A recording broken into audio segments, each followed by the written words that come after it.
Bridging the gap between technology and culture is definitely something that's easier said than done. Endre Walls, the CISO for Customer Bank, takes the time to dive deep into this topic and just share some of his tips, tricks, insights for helping you truly bridge the gap between technology in your organization and the business itself, because there has to be synergies there to make sure that everybody is on the same page and value is being added from your security team. I don't know about you, but I'm ready to dive in. So let's cut to the intro.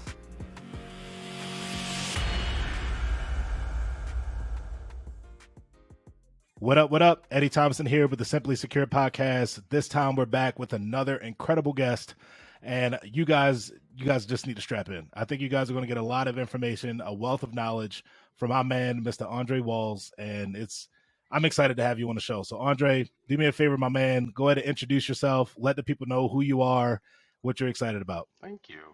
Hey, I'm happy to be here. So, um, I am the EVP and Chief Information Security Officer for Customers Bank.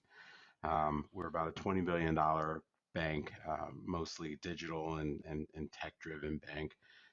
We helped lead the charge last year on PVP, saving a lot of different businesses, different types of businesses, where our average loan size was in the 20,000s. So we helped a lot of small businesses instead of just giving to, the big multinationals and conglomerates. And so I think we sort of walked the talk from that standpoint. I'm proud to have been part of that. The things that really excite me, besides football, um, and of course my kids. I think the intersection of technology and culture, and I keep paying attention to this idea that there's a such thing as business culture, and there's a such thing as tech-driven work style, and I'm amazed by how many businesses just don't understand that. So I love talking to people about that. I love talking about cybersecurity and how it's not really a technical discipline anymore, which I think people are surprised to hear. I also really like talking about innovation and what is innovation versus iteration. I think most people have that definition a little mixed up. So I want you to actually, I wrote down a couple of notes, but can you expand on that last piece right Sure. there? Yeah. Um, how do people usually have that mixed up? Kind of give us your own definition of both of those things. So, I'm going to use a metaphor, a real life metaphor. So, um, Perfect. Pop Tarts, right? Most people have no Okay, idea that there are some 36 or so flavors of Pop Tarts. Okay. And this is and true. you've got I only know four. you've got the Pop Tarts that are iced and the Pop Tarts that aren't, and all these exotic flavors and s'mores and ice cream sundaes and et cetera, et cetera. But Pop Tarts are an example of what the average business does on a daily basis. They take something that they feel confident in that works, and they iterate. They find new ways to Mm, basically serve the same Pop Tart, right? Contrast mm, that yep. with Toaster Strudel, which came out several years ago. But the folks who came out with Toaster Strudel said, people like putting their pastry in the toaster. However, maybe we need to figure out a disruptive way to get people their toaster pastry. It should be warm and flaky, and they put on their own icing so they can figure it out themselves, right? That's innovation. And Hmm. I like to remind folks that innovation is inherently uncomfortable. Innovation is when you Mm, start out the day thinking to yourself, how do I do something that I'm not sure I can even do? If that first question that you mm, have is, I don't even know if this is going to work, you're innovating, right? When you are sure that it's hmm. going to Yep. work because you've done it before and it's tried and true, it's not innovation at all. And I think in many spaces, the discipline that I'm in as a security person, as a security practitioner, as a technologist, um, you know, innovation is important. I think in the technology realm, period, innovation is important. It's one of the ways that we get good substantive programs and applications that truly are different instead of just, new lipstick on the same pig, right? Which I'm really talking about my own Yep. industry there, the banking industry, from that standpoint. Um, but I think that when people think about innovation as inherently uncomfortable, it changes their mindset on how to approach it. When you start out saying to Mhm. yourself, I got to do something that's not in my wheelhouse, that's a little messy, that might not yield the results that I'm looking for. I've got to create something from scratch. That's what innovation is. And I think too often businesses fall in love with themselves. They come up with something and they say, look, we innovated. And it's like, no, you didn't, because 10 other people do it differently. Maybe they do it better, maybe they don't. Yep. But 10 other people do the same thing, right? It can't be innovation when Yep. everyone's doing the same thing. So, I think Exactly. in the space that I'm in, the security space, we have to innovate our approaches to how we secure things, because the folks that we are fighting against, our adversaries, they have to innovate, right? They're in a Hmm. situation where, it's almost like playing the lottery for them sometimes. They have to get it right one time, right? But the odds of them getting it right that one time are so few and far between that they have to try twice as hard. On the other hand, you know, our adversaries only have to get it right once, which means that we have to remain hyper vigilant. If we don't innovate in the way that we approach security, in the way that we approach making people more secure, making companies more secure, we are going to fail. Yep. That's a bold statement right there. I'm a bold guy. I like it. So I do want to bring this back because I mean, obviously that's a bold statement. If we don't do this right, we're going to fail, right? Take that back to your original thought of there's an intersection between technology and culture inside of each individual organization, right? Expand on that. Like, what impact does an organization recognizing that there's a relationship right there, right? Like a unique intersection right there. What impact does that organization have in not figuring that out soon enough? How soon would that cause them Yeah, to fail? I Does that make mean, sense? I think, when we talk about business culture, first, a lot of companies will tell you, oh, we don't have a business culture. People just come to work. So, what I would say is that means you have a bad business culture. If you don't know what it is, that means it's bad, right? And that means that you have a lot of microcultures and people take, from it what they take from it. For some people, it's a 9 to 5. They're just there for a paycheck. For some people, they're just there because they like the people they work with, but they hate the company, they hate the job, right? And so there's always Yep. culture. When people are together, there's always culture. Um, when we look at the types of security incidents that have happened over just, we can just take the past couple of years, right? We've seen a convergence Hmm. of external threats and internal threats. The bad actors are changing their tactics. Instead of spending all of their time, energy, Hmm. and effort on attacking the exterior of the business, which they've found has become increasingly difficult. Right now, they're sort of in the muck, searching for vulnerabilities and hoping that you didn't patch something. That's a long strategy. That's a difficult Hmm. strategy. That's the lottery sort of strategy, right? Um, it's a Yep. lot Yep. easier to find that employee who is not aware, who you can trick to click on a link in a phishing email and give you access to the organization from the Hmm. inside. And all of the bad things that you do Hmm. inside can be blamed on them because it came from their machine, right? That's a much smarter approach.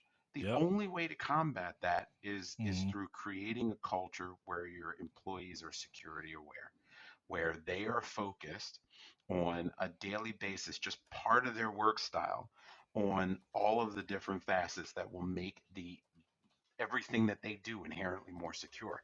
Help them understand how to tell a phish Hmm. or a bad link. Help them develop a process for when someone reaches out and you think you know who you're talking to, but it's actually someone else. How do you make sure that you have the right checksums in place before you go and change an account number or before you transfer some money, right?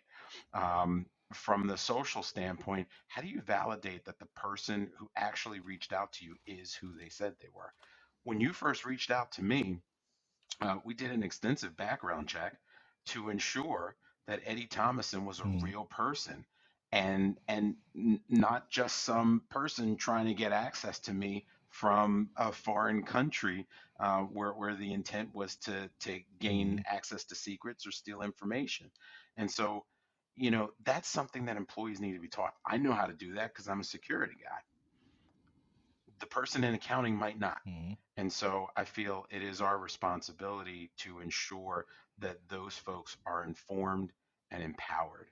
And when you make that part of the culture of the business, you improve your outcomes not just from a security standpoint, but all the way around, right? Now people feel invested. Everyone who Mm-hmm. works at Customers Bank knows that they are part of the security culture. I don't care what they do, from the person who, handles transactions at the teller window to the executive vice president of finance, right? Our chief financial officer. Everyone's a member of the security team. Everyone Right. feels like they're a part of our security organization. They feel like, they receive training that we receive. They get information as we have it. They are part of it. And they're constantly reminded and reinforced to how dangerous the world is out there. And here's how to spot those dangers. We arm them Yep. with information. We empower them to make smart decisions, and we ensure that they stay up on all of the trends because it's as important to them as it is to us. I love that answer, Andre. And what the part that I actually want you to expand on is how can, say, somebody that's obviously a customer bank, you just mentioned you guys have an awareness already in place. You have, it seems like, some kind of structure in place to say like, hey, we're all a part of this together, right? We're a part of our security efforts together. What do you say to maybe the new security professional, right, who maybe identifies like, hey, this is a problem inside of this organization that I work in, that everybody's not a Sure. part of this effort?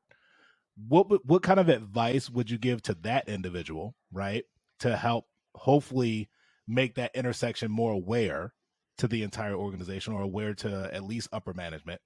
And then obviously from your perspective as a CISO, I guess share exactly what you did in order to make that very, very prevalent inside of your space, right? So that you can, for the peers that are sitting in your seat, kind of give them those quick tips of like, this is what you need to do to So make this this a is where I priority. think, understanding human nature comes into play.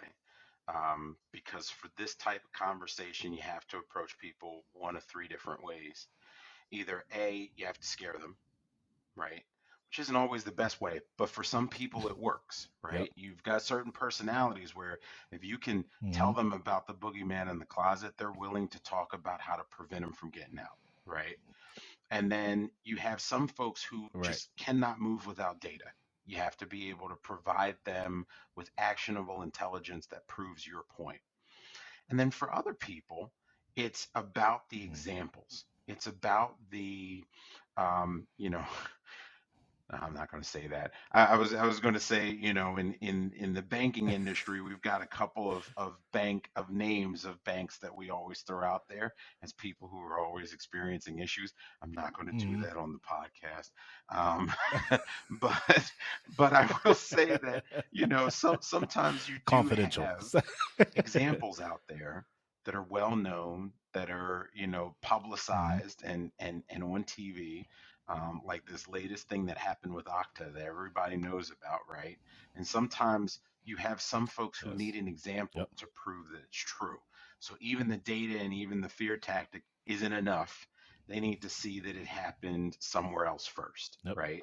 In order to get the criticality of it. And Mm-hmm. I think that you need to know your audience. So when you're bringing this up, it doesn't matter what level you are in the organization. When you're bringing this up, you need to know your audience. And depending on which way you have to attack it, Mm-hmm. if they require the fear factor, I think helping to devise, you know, in our organization, we've got these people with this access to this. If someone were able to get in and get access to it via that person's access, here's what they could do to our business. Providing that sort of catastrophic example will open someone's Mhm. eyes. And I think, the scare side Yep. of that is, boy, this could be a total hit for us. Most executives in particular understand reputation risk, right? Um, if you're fortunate enough to talk to Mhm. a CEO directly, just remind them of who always has to apologize. I will tell you that my boss, who's the chairman of our bank corp, the holdings company that owns the bank, I reminded him 4 years Okay. ago, if something were to happen, I will do everything in my power to fix the issue. What no one will expect is for me to get on TV. No one will expect me to get in front of investors. No one This is will true. expect me to get up there and apologize for what's happened and talk about the way forward. That always falls on the CEO's shoulders because the CEO is accountable for everything that happens in the Mhm. organization at the end of the day. And so that scare tactic works with executives, reminding them that, hey, I'm here to cover your hiney, right? And so this is one way that we can do it. Yep. This is the Yep. best way that we can do it. And I think that scare tactic works. When it comes to the data, it's a slower Mhm. roll. Phishing campaigns, internal phishing campaigns are your friend. Generally Mhm. speaking, they are inexpensive. There's several different ways that you can do them. You can use really good tools, or you can just decide to sort of run them on your own and manage them that way on your own. Um, but being able to provide the data and saying, Mhm. hey, we put out 1,000 emails and 400 people fell for the fish. That's 400 opportunities for an individual to exploit something within the organization. That's 400 potential instances of malware or ransomware. And I think everybody at this point understands ransomware, whether they're technical or not. I think everybody understands just how Mhm. dangerous and deadly ransomware can be. And so if you're able to take that data and then pivot back and show, hey, folks, we've got a problem that we've got to fix. We need to spend some time, some energy, and some effort into training. That's an easy. What's going on? Listen, I just wanted to take this really quick break to see if you guys are actually enjoying the content that's inside of this show. Because if you are, it will help out the channel a bunch if you go ahead down below, hit the subscribe button, hit the like button if this conversation has truly been fire. But only if it's been fire, though. If it's been some trash, let me know in the comments. Either way, I appreciate the feedback. All right, let's get back into it. Absolutely. So, two things that came up from that response. The first, I want to go back and I want to talk about the employees inside a consumer bank that are already risk aware, right? So that's the first thing. Then the second thing, you talked about a third party employee that actually put a different company at risk, right? And from my experience, that's usually from like some type of vendor relation or, something from that perspective, right? So I want to talk about, the importance of like vendor relationships as it pertains to making your customers, or not your customers, but your employees and your organization more aware. But first, let's kind of hang out right here at that, the employees at Consumer Bank being security aware. What kind of processes have you put in place, right, to make sure that your employees are understanding that they're a part of this? Is it more so like, I know you obviously brought up some of the different phishing campaigns that you've done, but is there, like, I've heard some examples of people saying like we've done like Mm-hmm. what do you call them, like security awareness day, where like the entire day was basically spent on not just phishing campaigns but like a bingo that does all these different phishing or cyber attacks outside of phishing, right? So what are some of those examples that maybe you can share where these could be things that new Okay. security leaders could bring up inside of their organization to say, hey, I think this might be a good idea? Or from the top down, a CISO can say like, hey, this is what we're going to do, and we're going to do this to kind of create Yeah, that so I'll tell you about camaraderie some of the things that and we've play across done, the aisle with the but then business I'll side. also tell you that for folks who, are thinking to themselves that they need to build this sort of awareness program inside of their organization, there are a million ways to skin this cat, right? And I think the keys to being successful Mhm. at it are cadence, where there has to be a constant drumbeat inside of the organization. This can't be something that you say, I'm going to do this for this week or for a couple of days, and then boom, the employees don't hear from you for the rest of the year. So it needs to be something that happens continuously. And for us, we're giving tidbits, insights, and information to our employees every other week in our intranet, sometimes weekly when there's, it depends on what the time of year is. So when it's tax time, there's always going to be those types of scams that we have to talk about. We have a mortgage division, so we talk about the different types of things that impact mortgage companies, et cetera, title fraud, et cetera. Um, but those campaigns, and I got to say this, you have to be creative, right? So this is where your security organization almost has to become a marketing org. Yep. You need to come up with interactive, Mm-hmm. clear, easy to consume content for your employees, right? And Canva Mm-hmm. is like a perfect thing to use for that, right? Not a lot of Mm-hmm. words, graphics, you get the point Yep. across, and people can Yep. absorb and consume the information quickly. Doing the same thing inside of the intranet is huge. October Mm-hmm. is Cybersecurity Awareness Month, so that's when we do our in-scam activities, which are a week at a time. There's training plus games, and the employees can play the games and they can win stuff. And we have all kinds of things that you can win. I think our grand prize Nice. last year was a drone. This year, I think we did a television. So, it gets the Nice. employees engaged, it gets them excited, Okay. it gets them a little competitive a little bit because, there's a point system and you can see who has the highest number of points and that sort of thing. Um, but those types of activities are extremely important. And like I said, there's a whole bunch of ways that you can go at it, but the cadence is important. You have to remind your teams constantly that they are part of the solution, gathering feedback from them, Mm-hmm. asking them for stories, things that they have experienced. And I think most importantly, giving them a forum to talk about things that they have encountered is extremely important because they can learn from their own team members, right? Mm-hmm. So we've had folks whose parents have been Mm-hmm. impacted by money schemes, romance schemes, and fraud where somebody's pretending to be the IRS and bilking their parents out of money, saying that you got to send money. And so we have conversations around that. We talk about how to improve the quality of your home network. We talk about how to lock down your Ring devices or Mm-hmm. other, doorbell devices, your Nest devices or whatever. We talk about how to have good Yep. passwords for things inside of your home, how to leverage parental controls on TVs, and et cetera, et cetera. Having all of those conversations, I think, brings security to the forefront for everyone who works in Mm-hmm. the company. And it's not just security in the business. We talk about the external stuff too, the stuff that is Mm-hmm. relatable to them, because that's how you keep them engaged, right? You got to get them engaged, and Mm-hmm. you got to keep them engaged, and that's how Yep. you manage that with folks. And Yep. the cadence is the most important part. For whatever reason, I think, um, and this is where security teams need to evolve, right? Where we're talking more about, we are not just the Mm-hmm. folks in the back room who make sure the firewall works, right? Or the ones saying, no, you can't bring this software in because it's not good software, right? We Yep. have to evolve to being a part of the organization, embedded in all Mm-hmm. of the different functions of the company, aware of all of the different products and the way that the company makes its money, involved in the individual employees and what their work styles are, what Mm-hmm. they're responsible for.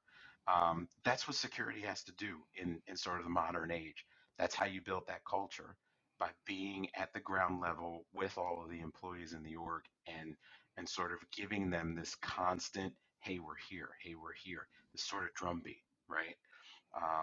And I think one of the most Right. potent things about our organization Absolutely. is, inside of our bank, everyone knows the name of team members on the security in the security org. Okay, everybody knows. So if they can't reach out to this person, they know they can call that Mm-hmm. person. and they know that they can always call me because everyone knows my cell phone number. And it's those Mm-hmm. types of things that really integrate that area with the rest of the business. And so it's super essential for security departments to evolve that way. Now, for the Absolutely. second part of what you had brought up, um, Absolutely. you know, I do have to say that I think third party vendor relationships are extremely important, the management of them. If you have a risk organization, your third party management discipline should exist there.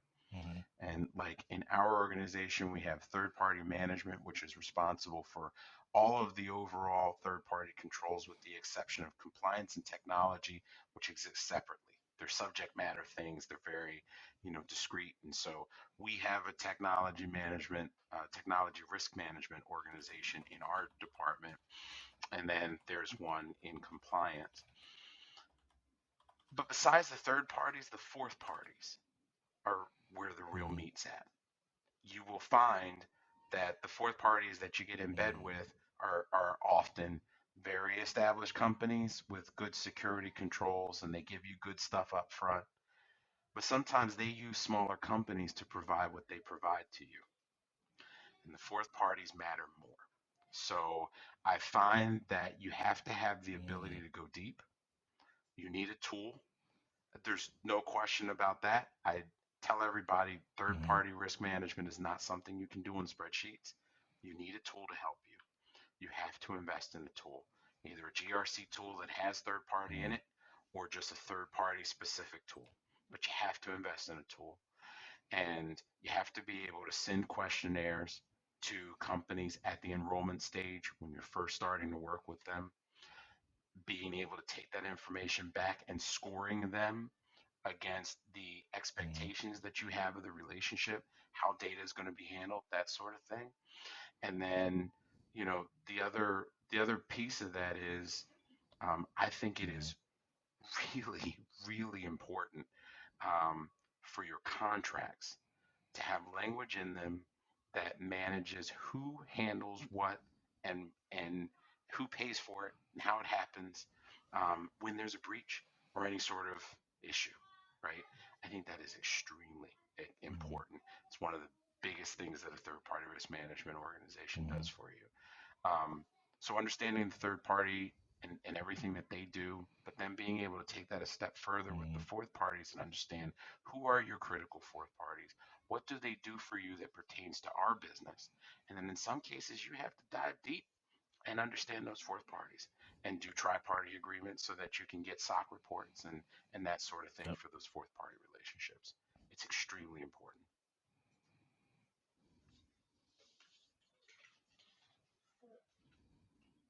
Hmm. Absolutely. So, and I know we're coming up on time here, but one really quick question, because I think this would be very beneficial just based off of the gems that you already dropped. And then I do want to close it with you being able to, provide any closing out statements, right? But um you talked a lot about some of the different programs that you guys use at Consumer Bank to make sure that employees are aware, right? Security aware. I'm just curious, how do you test retention? Is it is it a matter of like we're like if we get attacked and nobody gets anything, that we know it worked? Or is it like also a part of your cadence to kind of like not only just tell them like, hey, we're here, hey, this is something to look out for, but on a cadence outside of maybe just Cybersecurity Awareness Month, also sending out small little batches of phishing attacks, right? Or some of these different, these different things. How does that retention get The high tracked risk stuff based we off of test. all of the So communication that you already do when it a comes great to job of our providing phishing up front? tests and everything, those phishing tests are sent out monthly, and we do different levels of Mm-hmm. difficulty. Sometimes we are quite brutal. Mm-hmm. One of our famous ones is when we do the Amazon gift cards.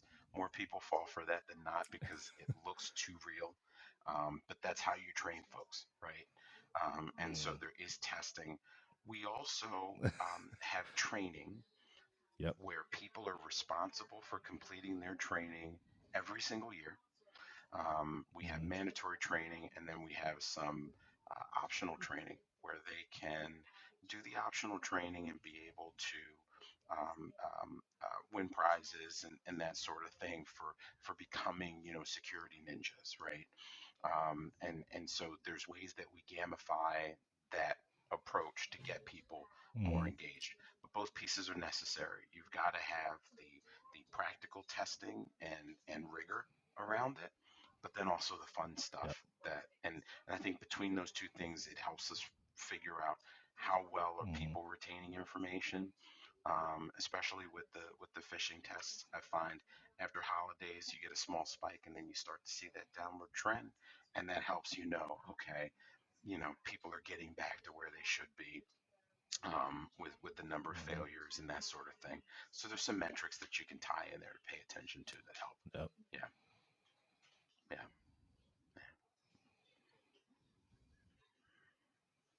Absolutely. I love it, man. I love it. So real quick, Andre, what should I have asked? What should I have asked you that I did not? That maybe you wanted to share is I like think the one thing that I this will is say, just just important sort of for everybody to as a know on a closing thought, rudimentary level. is we are at a place, we are at a precipice, I think, in security, just in general, where we have to evolve. I think the more traditional approaches to security have to die. Hmm. We have to spend more time innovating. We have to spend more time thinking about creating custom fit security programs for Hmm. the companies that we're in, which means that security has to get more embedded in the business, has to understand, 4 years ago, this is the first time I ever worked Hmm. for a bank. 4 years ago, I spent a couple of months learning everything about banking. Okay. Hmm. How interest rates work, how we manage capital, how we manage risk, how we manage, the different levels that we have to for regulatory concerns, how we set interest rates, how we figure out, capital positions and how we manage those things, almost to the point of becoming a banker, because I knew that understanding that would enable me to secure my organization better. Security practitioners have to get to that place. And whether you're a CISO or a director of Hmm. cybersecurity, whether you're embedded in IT or completely separate, Hmm. understanding and knowing your business is almost as important as understanding and knowing your adversary, and is almost as important as understanding and knowing your employees. Being able to Hmm. know exactly where your risks are coming from is critical to being successful in this job. And I think, anyone who's in the job has to realize we are at a place where we've got to evolve.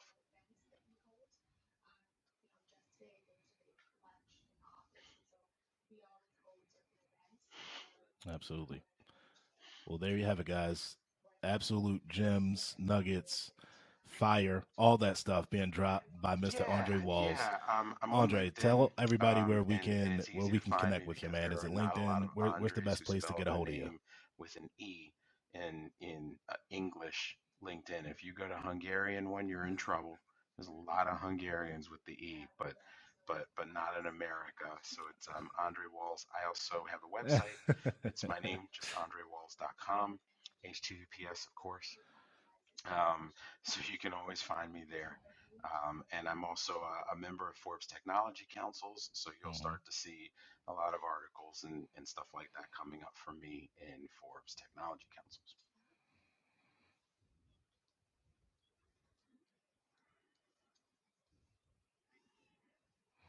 I love it.